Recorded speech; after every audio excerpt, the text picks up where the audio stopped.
Kaya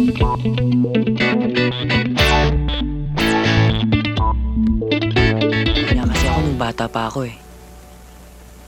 Kaya medyo nahirapan yung center na ibigay ako dun sa mag-asawang gustong umampun sa akin. Siyempre, kung ikaw nga naman ang mag-aampon, mas gusto mo na yung masigla kaysa sasakitin, di ba? Yun nga lang, matagal ang proseso ng pag-aampon kung tutuusin. Tapos isang batang sakitin lang pala ang makukuha nila. Paano ka napunta kina Tatay Lope? Eh, di ba sabi mo hindi naman siyang tunay mong tatay? Pinatunayan niya sa center na kaya niya akong buhayin kahit na nag-iisa lang siya. Nung una halos sumuko na rin siya. Dahil para kasing nababaliwala lahat ng pagod niya. Pero nang kalauna nagbunga rin. Ewan ko, siguro naawa na yung center sa kanya tsaka sa akin. Paano yung mga magulang mo? Hindi mo man lang mo tinanong kay Tatay Lope kung nasa na sila? Tinanong ko siya. Pero hindi ko na siya kinulit. Wala akong natatanda ang pagkakataon na kinulit ko siya. Siguro dahil sa masaya na ako tsaka kontento na ako sa buhay ko. Ikaw, Ana, tinatanong mo rin ba nanay mo tungkol sa tatay mo? Oo naman. Pero madalas naman yung sinasagot sa akin. Patay na raw. Na-aksidente raw siya nung mag-iisang taon na ako. Naniwala ka naman. Mas mabuti pa nga malaman mo ng ganun eh. Kesa naman malaman mo buhay nga pero pinabayaan ka naman. Alam mo, Paulo, mas mabuti pa nga yung nangyari sa'yo kaysa sa akin eh.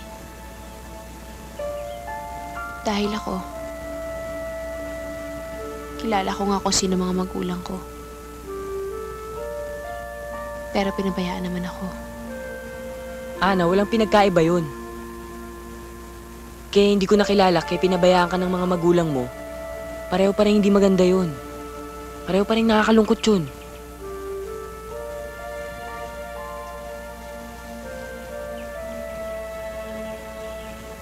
Para sa'yo, Ana, para mawala yung lungkot mo. Ang ganda naman.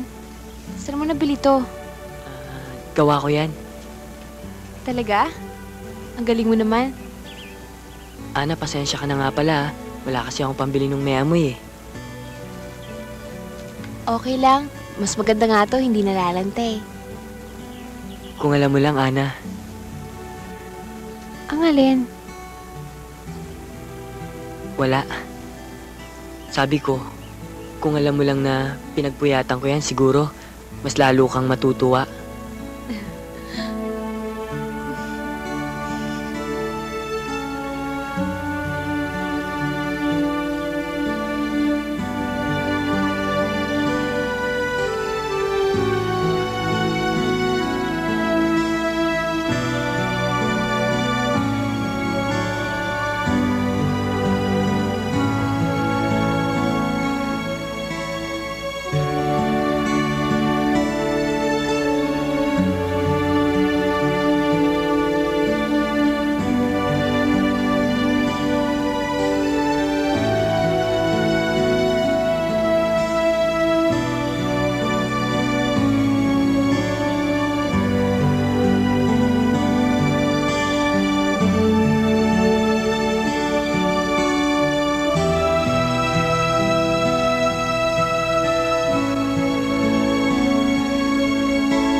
Sagutin na kasi nang hindi na tayo napupuyat.